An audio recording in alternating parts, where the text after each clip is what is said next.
All right. So this is a very special Walker Talk today because it's been a while, but 2 weeks ago, today we came home with Juniper Jade Walker from the hospital. Mm-hmm. And so today we just want to talk about that whole experience and some of the feelings and some of the just what happened and get it all recorded because it's important. Mm-hmm. Everything else, not so important. But we'll talk maybe a little bit about other things, but mostly just about giving birth. So, with no further ado, wait, is that what you say? Without further ado, here's Brooklyn to talk about it. And she's going to get real close to the microphone so we can hear her. This is mine, I guess. Where do I start? Well, let's start with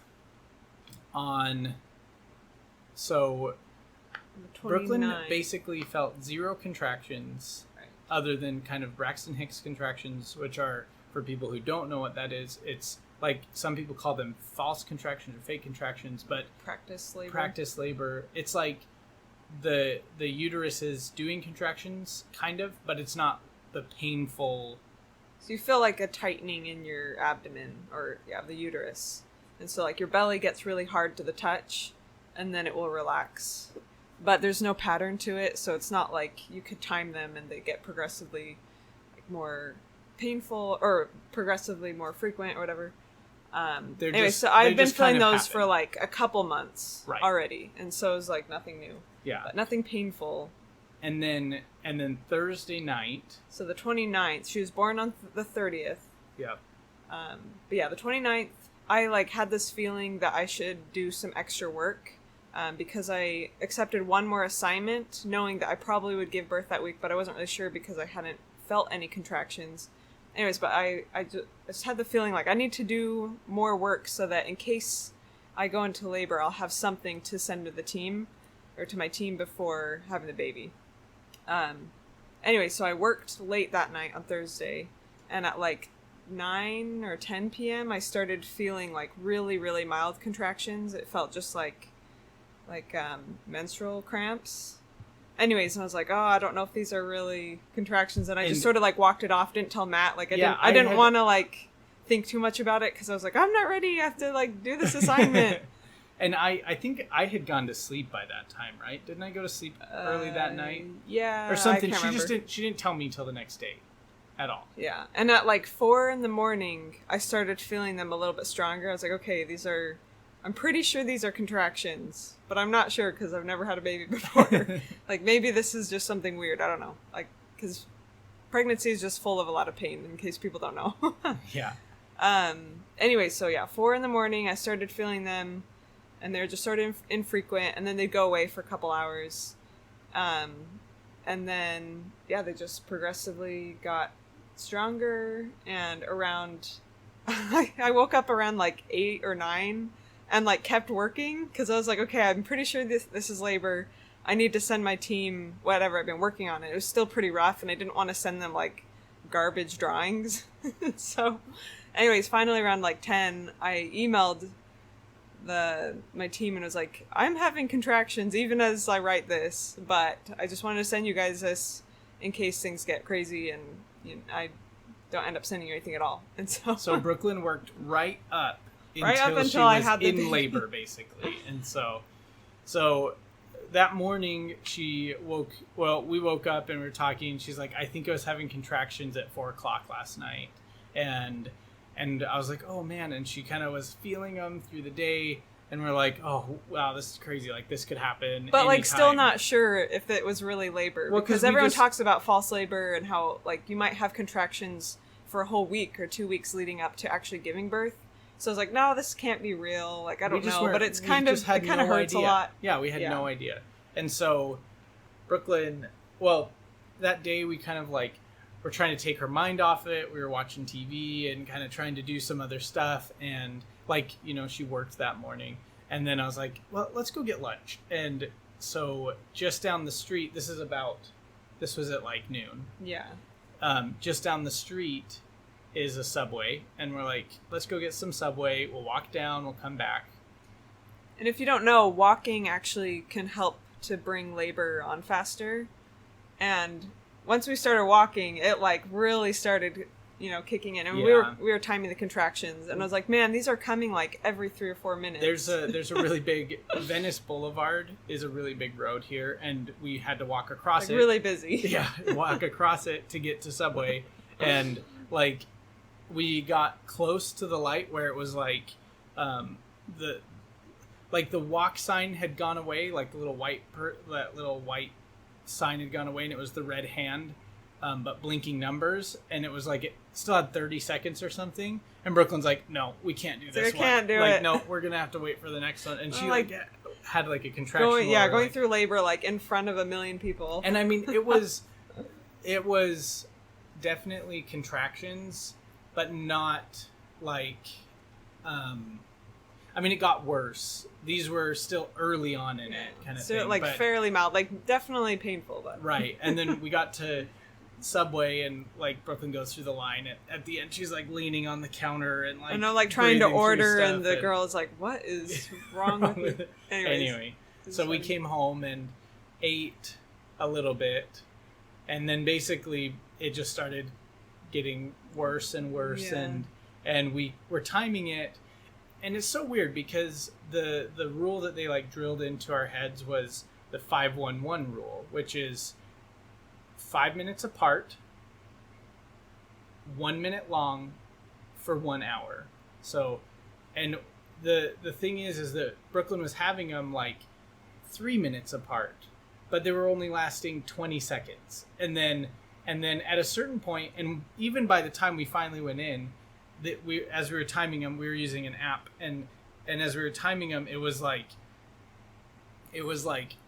3 minutes apart for 40 seconds. So it's like, can we go in? Like, is this time to go in yet? Like, she was clearly in a lot of pain, and it was happening super frequently, but it hadn't hit like a minute long kind of thing. So I was like, I don't think we can go in yet, and we probably waited a little longer than we had to. Yeah, but it still worked out. But we did go in. Yeah, and finally I was like, okay. We just like started packing stuff up and like got ready to go. Yeah. Brooklyn's like, let's go. It was crazy. So it was 2:00, right? We finally checked in at 2. Yeah. And the hospital, so we had the baby through Kaiser Hospital, which is like a block or two from our apartment. So it's Kaiser Permanente is like, it's like the Intermountain Healthcare, like the IHC hospitals in Utah, but it's, like California. A big chain. So it's Kaiser Permanente, and it was the West Los Angeles Medical Center, basically. Yeah. Just saying. That's a record thing. It doesn't matter. You guys don't. It doesn't matter. It's just like I want to remember where it was and stuff.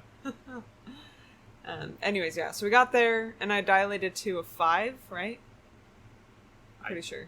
I think so. I was 5? Dilated to a 5, yeah. Are you sure it wasn't?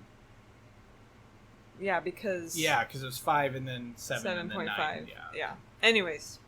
And I was really wanting to try to do natural birth with, like, the possibility of doing medicine.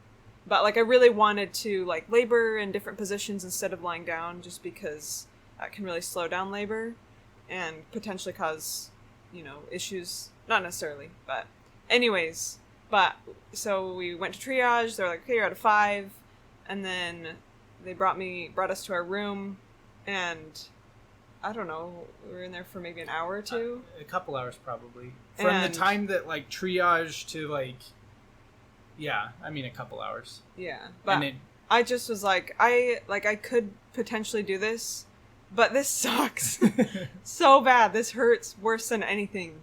And I, like, have done the foot surgery thing without medication. So Brooklyn had and it was worse than that. Had a bunionectomy. She had her bunions removed. But they do it, and then it's one of those study programs where they do it, and then they give some people placebo pain medications and actual pain medications. They put you out for the actual thing, right. But then they take you off the medication, wait until you basically met your threshold of pain tolerance, and then they'll give you the medication so that you can rate it against your highest pain tolerance to how effective it was. Yeah. So If it goes down from 10 to 5, then you know it's effective. Anyway, so she's been on a bed with basically a cut bone.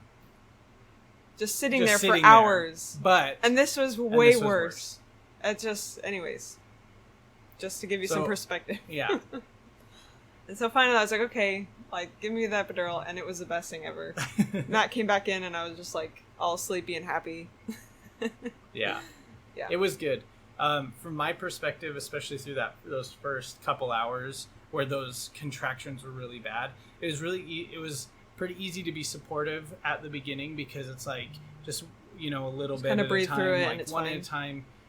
But they started coming on real strong, and like it was shocking to me how like Brooklyn kind of just like lost herself. Like, she's just, the only thing that was there was the contraction, and she like, in between, I would try to get her to like look at me and say things, and it was really, really hard to watch somebody that you love so much go through so much pain and not be able to do anything. Like, I'd hold her, and, you know, I'd do counter pressure where you push on her back while she's kind of having the contraction. It helps, but you just can't do anything. And so and like Brooklyn said, we talked about it before, and she's like, I really, really want to do this natural. And then the nurse came in and said something about an epidural, and I was trying to be so supportive, but I turned to her and I looked her in the eyes, and all her eyes said were, I want an epidural so bad. And so we talked about it for a second when the nurse walked out of the room, and we did. And after that, so by that point it was a 7.5, right? Yeah. You had dilated up to 7.5. Right. At that point. Right. And so. Yeah. And so right after the epidural, Brooklyn's mom got there too. So it was a little bit after. It was like right before I started pushing. It was a few hours later. It wasn't right before you started pushing. Yeah, it was. No. Yeah, it was. No. Pretty sure. Okay. She got there sometime around, I have a better timeline of when things happen. That's true. I was kind of out of it. It was not 9. She got here at 7:15. She did? Her flight landed at 7:15. She got there at like 7:30. She was in our room. I guess she was there for a while. You're right. So she was there getting for our a facts while. right. For the record. Just kidding.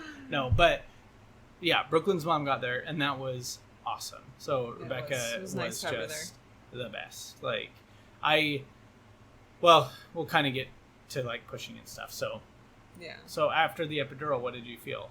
I felt no pain. It was awesome. It's kind of interesting because women talk about how they feel disappointed in themselves, or like they failed if they weren't able to meet their expectations for whatever the birth plan was. And I just think that no matter how you get the baby into the world, it's a respectable thing, because it is not easy. So whether you do it natural or epidural or C-section, it just does not matter. And I did not feel disappointed in myself. I felt like I went as long as I could, and I had that experience, and it was very painful, but anyways, very worth it in the end. Once you have the baby, it just like doesn't matter. Everything else kind of just fades. So after the epidural, it was a couple more hours, and you started pushing at about, so they came in at about 9. That pushed for a couple hours. So 9 o'clock, they came in, maybe, and that's when she was dilated to a 9.5 at that point. So basically right there, ready to push. And so we started pushing. What did that feel like, having an epidural but still trying to like push at the same time? At first I like couldn't feel anything. As time went on, I mean, it's a couple hours, and the epidural like is continuous, but you can like press a button to have a gush or whatever of the medicine. An influx. Anyways, but I didn't push it for the last while because it's better if you can kind of feel what you're doing. Anyway, so it got progressively more painful. I started to actually feel the contractions again. But at first I couldn't feel anything, and they're like, push this way, like, anyways, and I couldn't feel anything. But yeah. I don't know. It's hard to explain. I just like couldn't like really control or feel what I was doing. So the nurses, they were both from the Caribbean somewhere. I mean, they definitely had that like accent, and they were talking, and they're just like, just try to poop, like just try to poop, like push like you're pooping. Nurse. It's kind of funny because that's like a common fear or worry that moms have, is that they'll like poop on while they're pushing, and so it sort of dissipated that fear where they're just like, the only thing I want tonight is for you to poop on this table. Yeah, they were. It's just like so. It funny. was really interesting because and the baby, as they came in and were confident and competent, and you could tell they knew what they were doing, but they brought such an air of like empowerment. Yeah, of like, don't worry, like you've got this, you're strong, you can do this, but also kind of laughing, like not laughing about it, but they just brought in like, they brought levity to a really heavy situation, and so they were awesome. They're just like push harder. It's so funny. It was, and it like really made me feel like, oh, I can do this. Like, anyways, I didn't realize how hard pushing would be. Like, I also started getting like acid reflux. Yeah, basically, like as she would push really hard, she'd get acid come up through her, and like almost throw up, her stomach, and it was so weird. Yeah, so it'd make it really hard to push, and so I think that's probably why it took 2 hours to finally push her out. And so they came and gave you some medicine, some antacid type kind of thing, and after that, so up until then, I was really worried because it was like it'd been maybe an hour and 15 minutes, and Brooklyn was having a really hard time pushing because every time she was like almost throwing up. And pushing can take anywhere from like 15 minutes to sometimes like 4 hours, which sounds so horrible. But I was like concerned because I don't know.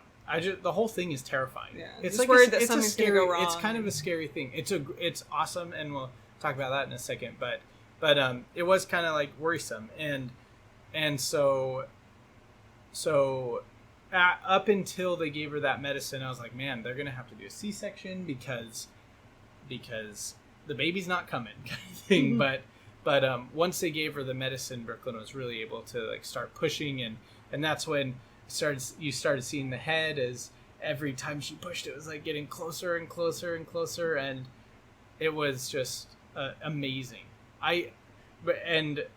Brooklyn, what did you think about my face while you were pushing? Wait, what? The just terror, like or like just every time you looked at my face while you were pushing, what did you feel? Wait, at what point? I don't know, any of them. Well, at some points it looked like he was just terrified, but then at like as it went on, like the facial expressions that Matt and my mom and the nurses made was actually like really empowering, like sort of the like, you're doing it, like you're doing great. Sounds so weird, but it's like I really needed that because it's hard to know how to push the baby out.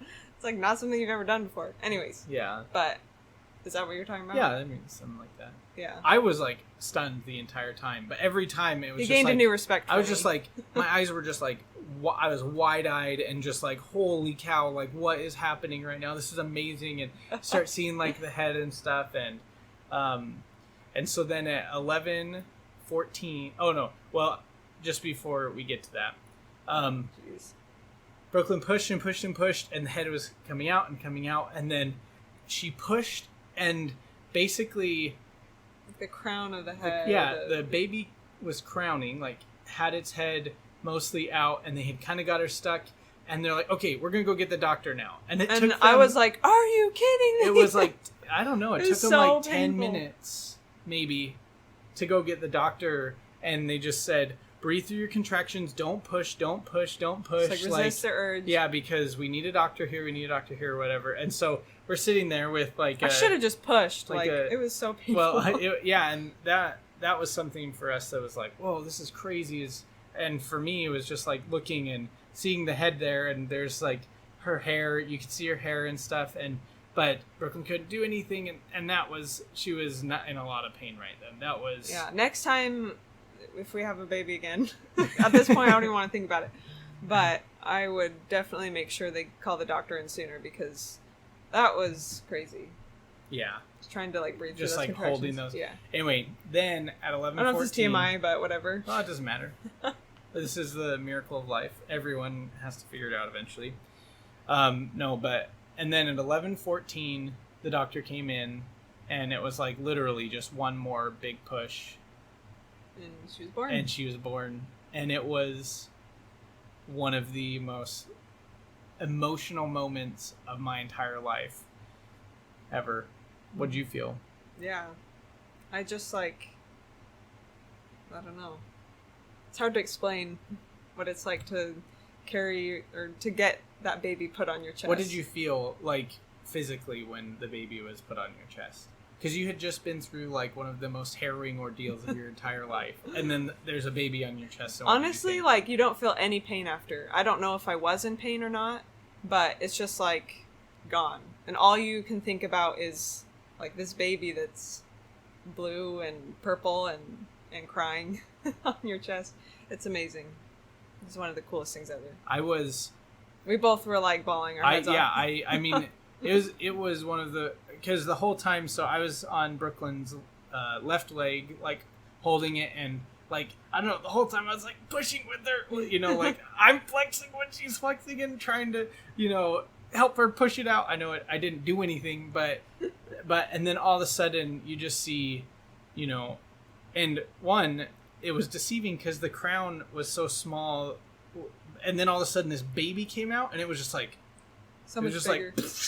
like, like it exploded out of, and I'm not making light of it. It came out so fast, and just, you know, the As soon as you get the head fluid out, like the out, whole body comes and out. it just came out, and I was stunned, and then just like boom, like tears flowing, like baby is crying, and yeah, on Brooklyn's chest, and so emotional. the doctors are working, and I'm just like weeping, and then all of a sudden they give me the cord to cut, and I'm like, okay, and I cut it. I like don't know what's going on. As a matter of fact, and again for the record, I snipped it, and I only snipped half of it and then I was like, oh, and I had to do it twice. I didn't get it in one clean snip. Matt. So that's why I'm not a doctor. It's like having to Right? blow That's out your the only candles reason? with more than one puff of your breath. Yeah, it's absurd. It means you don't get your wish. Anyway, so Just they kidding. did that, and then, but it, and I think that this is kind of what you're saying is like, it's such a big thing, and then right at the end, it's like, it's done, and there's a baby, and it's all worth it, and you can't feel the pain because like the product of everything that you've been through is like right there, and there's so much joy, and Nothing else really matters. yeah, and you know, you feel that it's you've got to be, you know, the spirit just like there, Bonding like testifying that like this is family, and this is right, and look at this, look what you've done, and you just feel this incredible peace, and it really was, once that was done, I mean, I didn't even have the baby, and like a whole load came off my shoulders of just like oh, it's done, like there's a lot ahead, but this part is done. Right. And so they, let's see, so basically after that, Brooklyn just held the baby the whole time while they were sewing her back up, because she ripped pretty bad, like side to side, so they spent a long time, like an hour stitching her up, and afterwards Brooklyn's like did they stitch like a lot? And I was like, they were working on you for so long. I didn't even notice. And she's like, oh really? Like I didn't even know. Like I didn't even know they were doing Like anything. they delivered the until... placenta, put in the IUD. Like I had no idea. Yeah. Like was not even aware of what was going on. Yeah. Just because I was holding my perfect little baby. Yeah. And it's just amazing, like how different it is to have them on the outside, because when they're on the inside, it feels like the pictures of just like the tiny little, you know, fetus that they have in like the medical diagrams or whatever, where it doesn't feel like it's a fully formed, fully grown human with like fingernails and a perfect little nose and eyes and eyelashes. But it's just amazing, like just holding this perfect human. Yeah. And anyways, it was just an incredible experience. So It was.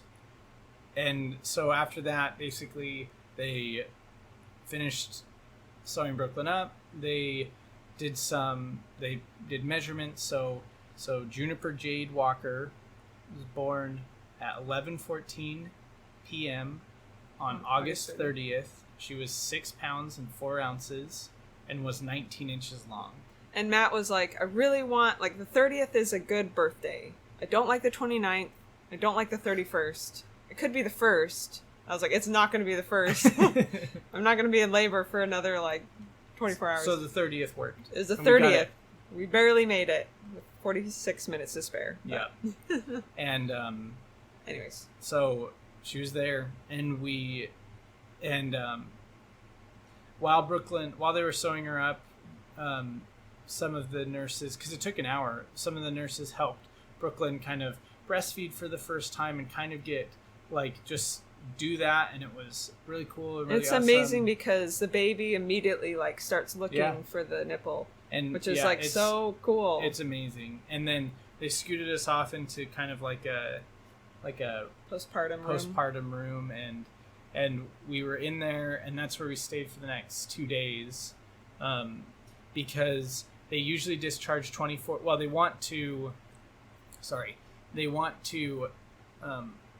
like monitor for 24 hours, and then after that 24 hours is up, then they let you go at either, I think it's the discharge times are like 1 o'clock and like 8 o'clock or something like that, because they want to miss rush hour. Basically, they want everyone to be able to get home wherever they live in Los Angeles without having to, like, drive in traffic for 2 hours. So the newborn. So since ours was at 11, basically they weren't gonna have us go home that night, so we waited till 1 o'clock on Sunday.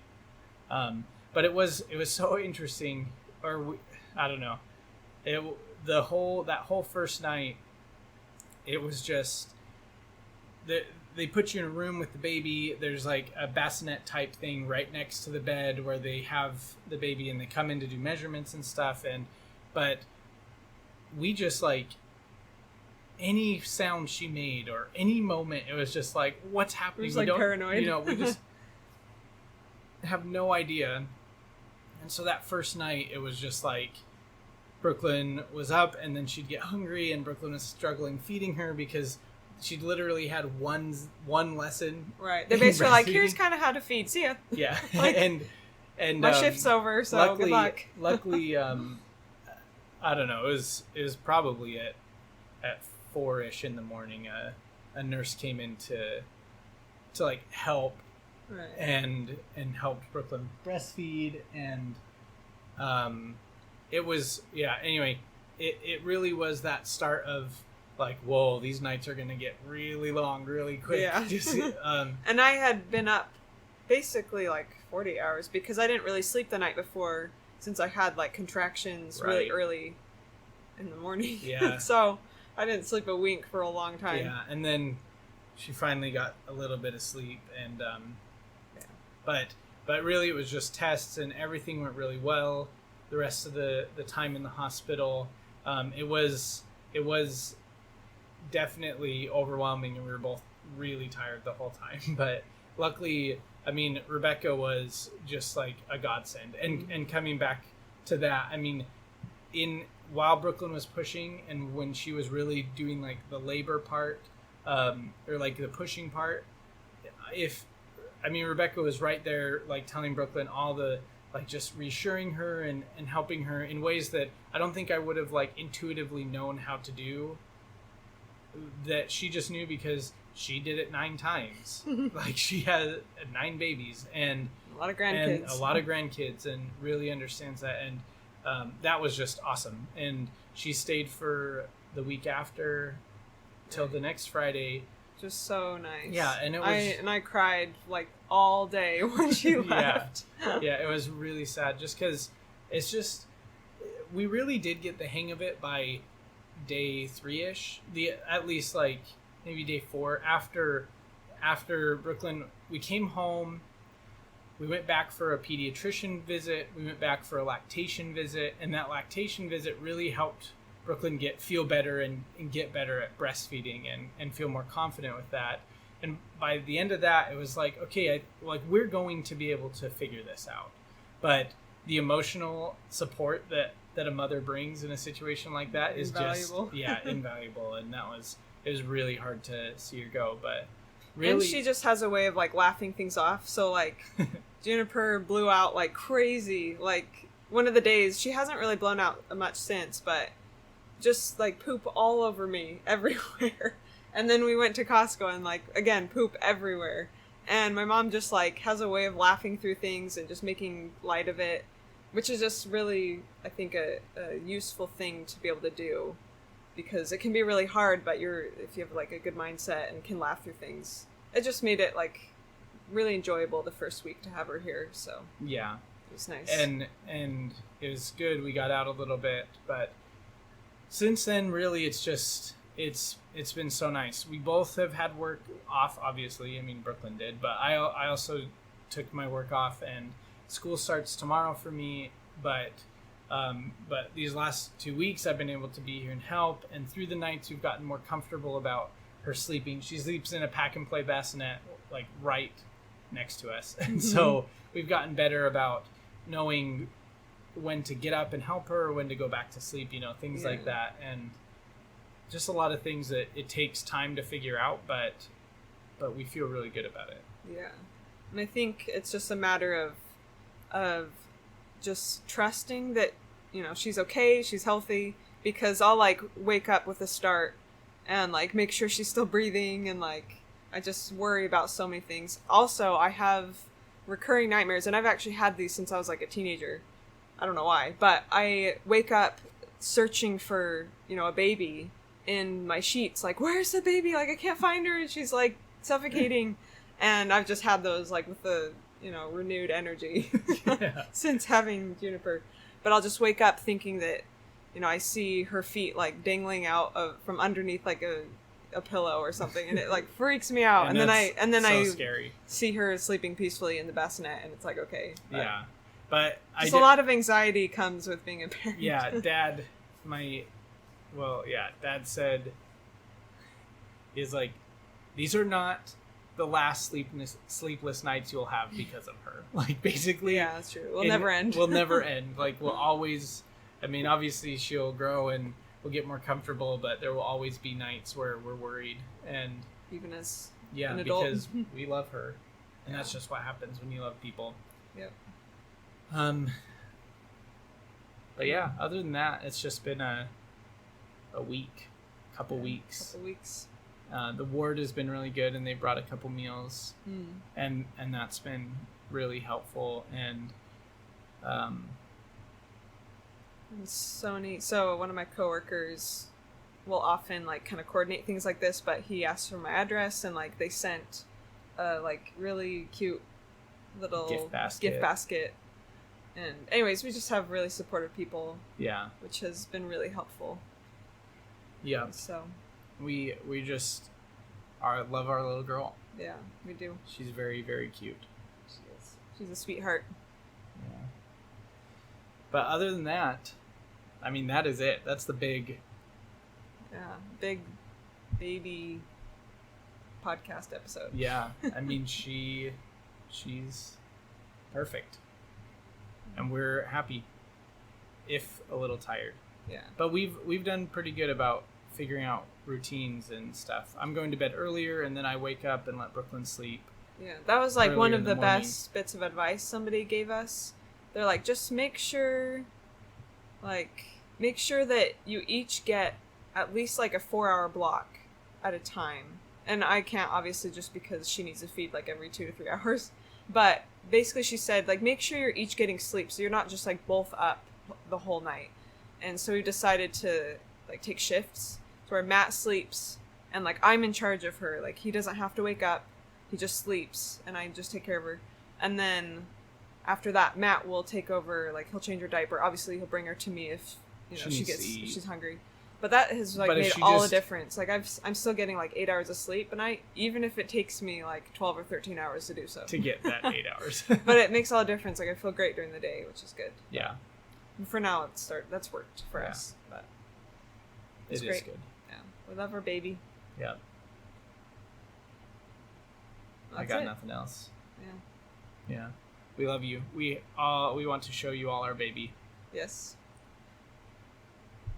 at all the time.